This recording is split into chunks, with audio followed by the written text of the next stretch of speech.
Vasco da Gama کا نام سنتے ہی ذہن میں ایک سیاح کا تصور ابھرتا ہے، جبکہ ایسا نہیں ہے۔ واسکو ڈے گاما بنیادی طور پر ایک ملاح تھا۔ بلا کی ذہانت، قائدانہ صلاحیتیں، مہم جوئی اور جنگجوانہ عادات کے باعث ایک بحری قزاق کی شہرت رکھتا تھا۔ یہاں سوال یہ پیدا ہوتا ہے کہ لفظ بحری قزاق کی تعریف میں کیا یہ بھی لکھا ہے کہ وہ مال و اسباب لوٹنے کے ساتھ جہاز کے مسافروں کو بلا وجہ قتل بھی کر دے، جہازوں کو نظر آتش کر دے یا مغویوں کے اعضاء کاٹ کر اپنی دھاک بٹھانے کے لیے وہاں کے حکمرانوں کو بھجوا دے؟ اس فعل کا بحری قزاق نہیں بلکہ بحری دہشت گرد کہنا زیادہ موزوں رہے گا۔ السلام علیکم ناظرین، آپ دیکھ رہے ہیں آل اسٹوری ہیئرز، جہاں آپ کو ملیں گے بالخصوص اسلامی واقعات اور بالعموم تاریخی واقعات۔ چینل پر نئے ہیں تو سبسکرائب ضرور کریں اور بیل آئیکن کو پریس کر کے آل نوٹیفیکیشن ضرور آن کریں تاکہ ہماری ہر انفارمیٹیو ویڈیو سب سے پہلے آپ تک پہنچے۔ سٹوری میں آگے بڑھنے سے پہلے جانتے چلیں کہ واسکو ڈے گاما کون تھا۔ واسکو ڈے گاما ایک پرتگالی بحری قزاق تھا۔ وہ 1469 میں پرتگال میں پیدا ہوا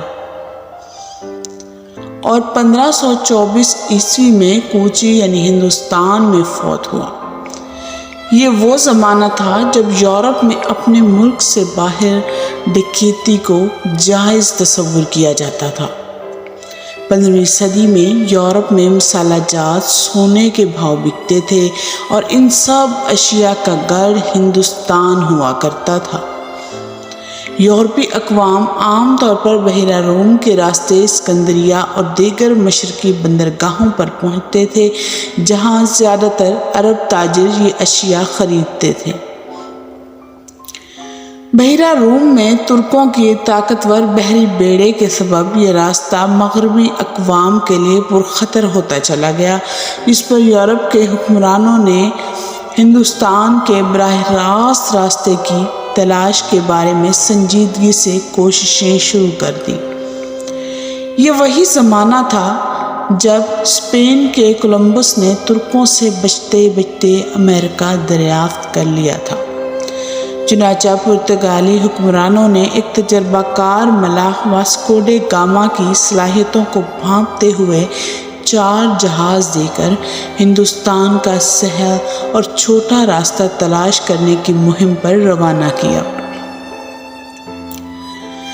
ناظرین کرام، یہ سوال اکثر ذہنوں میں ابھرتا ہے کہ آخر ایسا کیا تھا کہ یورپ کے ملک پرتگال کے حکمرانوں پر دور دراز کے ایک ملک ہندوستان پہنچنے کی دھن سوار تھی؟ اس سوال کا جواب اتنا غیر متوقع ہے کہ شاید بہت سو کو یقین نہ آئے۔ یہ ایک حقیقت ہے کہ چونکہ مسالہ جات جیسا کہ کالی مرچ، دار چینی، لونگ اور الائچی وغیرہ صدیوں تک یورپ کے لیے ایک نایاب اور بیش قیمت اشیاء کا درجہ رکھتی تھیں، تاہم 500 سال پہلے تک اسے بیچنے اور اس سے دولت کمانے والے صرف عرب تاجر ہوا کرتے تھے۔ اور یہ راز کہ کالی مرچ اور دیگر مسالہ جات کی پیداوار کہاں ہوتی ہے اور اس کی اصل منڈی کہاں ہے، صرف عرب ہی جانتے تھے۔ 15ویں صدی میں ریاست کیرالہ کے لیے کالی مرچ کو وہی مقام حاصل تھا جو آج کے دور میں خلیجی ریاستوں کے لیے تیل کو حاصل ہے۔ یہ راز جان لینے کے بعد کہ مسالوں کا مرکز ہندوستان ہے، 1497 عیسوی میں پرتگال کے بادشاہ مانویل نے اپنے سب سے ماہر سمندری جہاز راں واسکو ڈے گاما کو کالی مرچ کا مرکز تلاش کرنے کا کام سونپا۔ واسکو ڈے گاما کی قیادت میں 4 جہازوں کا قافلہ افریقہ کا چکر کاٹ کر کینیا کی بندرگاہ مالندی پہنچا، جہاں اسے ہندی تاجر نظر آئے، جن میں سے ایک ملح کو اغوا کر کے یہ اپنے ساتھ ہندوستان لے جانے میں کامیاب ہو گیا، جس سے اس کی مشکل بہت حد تک آسان ہو گئی۔ تقریباً 1 سال کے طویل اور تھکا دینے والے سفر کے بعد یہ 20 مئی 1498 عیسوی کا دن تھا جب واسکو ڈے گاما 12,000 میل کا سفر طے کر کے ہندوستان کی ریاست مالابار، جس کا موجودہ نام کیرالا ہے، کے شہر کالی کٹ کے ساحل پر اترا۔ اس طویل سفر میں انہیں اکثر و بیشتر بلند و بالا سمندری لہروں سے نبرد آزما بھی ہونا پڑا۔ خوراک کی کمی کا سامنا تو انہیں اکثر ہی درپیش رہا، جسے وہ پاس سے گزرتے جہازوں کو لوٹ کر یا کسی قریبی بندرگاہ کی شہری آبادی پر دھاوا بول کر پورا کرتے تھے۔ کالی کٹ کے ہندو راجا ساموتھری نے واسکو ڈے گاما کی خوب آؤ بھگت کی، لیکن اس نے واسکو ڈے گاما کو شاہی قاصد ماننے سے انکار کر دیا۔ جب واسکو ڈے گاما نے راجا سے واپس جانے کی اجازت چاہی اور مطالبہ کیا کہ نہ بک سکنے والا سامان کی رکھوالی کے لیے اسے اپنا ایک نمائندہ یہاں چھوڑنے کی اجازت دی جائے، تو راجا یہ بات نہ مانا، بلکہ راجا نے بک جانے والے سامان پر اس سے ٹیکس ادا کرنے کو کہا، جو عام طور پر سونے کی شکل میں ہوا کرتا تھا۔ راجا سے اس کے مذاکرات ناکام ہو گئے، چنانچہ واپسی پر اس نے کالی کٹ پر بمباری کر دی اور فرار ہونے میں کامیاب ہو گیا۔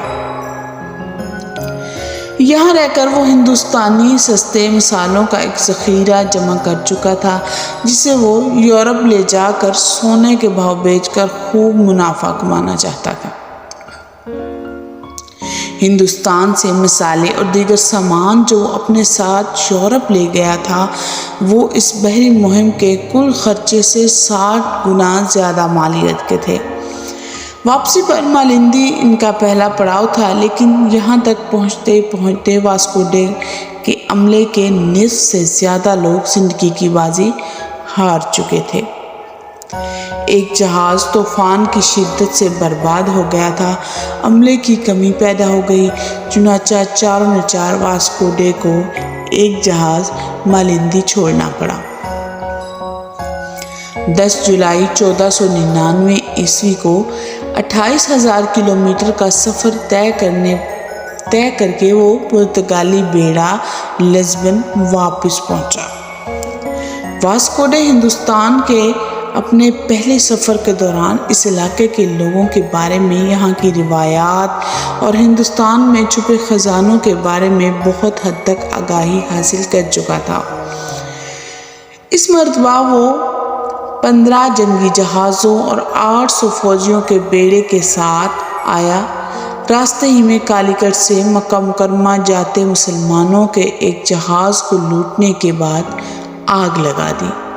اس سفر کے دوران اس نے کالی کٹ کے نزدیک 20 ہندوستانی جہازوں کو لوٹا، ان کے عملے کو بے ترتیب سے ذبح کیا اور 800 سے زائد قیدیوں کے ناک، کان اور ہاتھ کاٹ کر ایک کشتی میں ڈال کر ایک خط کے ساتھ وہاں کے راجا کو مخاطب کرتے ہوئے لکھا کہ وہ ان کا سالن بنا کر کھا لے۔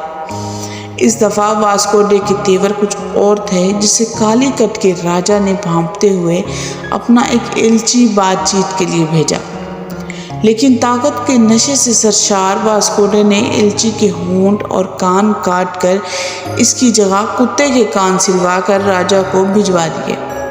اگلی بار جب واسکو ڈے ہندوستان وارد ہوا تو اس نے افریقہ کے مشرقی ساحلی شہروں کو بلا وجہ بمباری کا نشانہ بنایا۔ ناظرین کرام، قدرت کا یہ قانون ہے کہ خدا ظالم کی رسی دراز کرتا ہے، مگر جب اس کی یہ ڈھیل میں ایک دم کھچاؤ آتا ہے تو کئی بڑے فرعون طوفانوں میں ایسے غرق ہوئے کہ عبرت کا نشان بن گئے۔ اور یہی ہوا اس شفاق شخص کے ساتھ۔ 1524 عیسوی میں اس شفاق شخص کو ایک معمولی مچھر نے کاٹ کر ملیریا بخار میں مبتلا کر دیا اور چند دنوں کے اندر ہی بے گناہوں کا یہ قاتل شخص انتہائی بے بسی کے عالم میں ہندوستان کے شہر کوچی میں لقمہ اجل بن گیا۔ امید ہے آج کی ویڈیو آپ کے لیے انفارمیٹیو رہی ہوگی، تو جلدی سے ویڈیو کو لائک کر دیں اور ایک اچھا سا کمنٹ کریں جو کرے گا ہماری حوصلہ افزائی۔ بہت شکریہ۔